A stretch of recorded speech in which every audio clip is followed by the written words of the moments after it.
त्यासाठी आपण 1 इंच आल्याचा तुकडा व 5 ते 7 लसूण पाकळ्यांची पेस्ट करून घेणार आहोत। तसेच मीडियम आकाराचा बटाट्याची साले काढून त्याचे तुकडे करून पाण्यामध्ये धुवून घेणार आहोत। 1 वाटी बारीक चिरलेला टोमॅटो, 1 मोठा कांदा बारीक चिरून, अर्धा वाटी मटार, 2 हिरव्या मिरच्या उभ्या कट करून घ्यायच्या। आता एका बाउलमध्ये 2 वाट्या तांदूळ घेऊन तोही स्वच्छ धुवून घ्यायचा। आता एका कढईमध्ये 2 चमचे तूप गरम करून त्यामध्ये 2 दालचिनीचे तुकडे, 1 मसाला वेलची, 2 काळी मिरी, 2 लवंगा, 1 तमालपत्र घालून घ्यायचा व तो परतून घ्यायचा। आता कांदा घालायचा व छान परतून घ्यायचा व त्यामध्ये आले लसूण पेस्ट व चिरलेल्या मिरच्या, पाव चमचा हिंग घालायचा व तोही छान खमंग परतून घ्यायचा।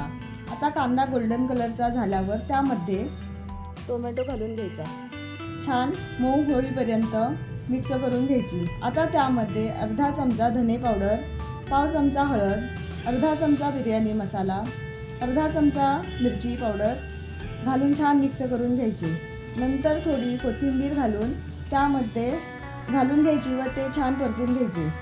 सर्व मिक्स झाल्यावर त्यामध्ये मटारचे दाणे, बारीक चिरलेला बटाटा घालून घ्यायचा व मिक्स करून घ्यायचा। आता तांदूळ घालून तेही मिक्स करून घ्यायचे व 5 मिनिटं परतून घ्यायचे। एका पातेल्यामध्ये गरम पाणी करून घ्यायचे व ते पाणी 4 वाट्या आपण त्या भातामध्ये घालून घ्यायचे व चवीनुसार मीठ घालून घ्यायचे व छान मिक्स करून झाल्यावरती आपण झाकण ठेवून भात शिजवून घ्यायचा।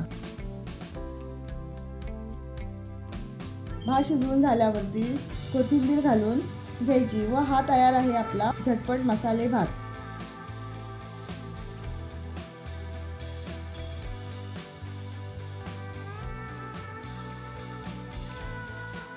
लोणचे व कोशिंबिरी बरोबर खूप छान लागतो।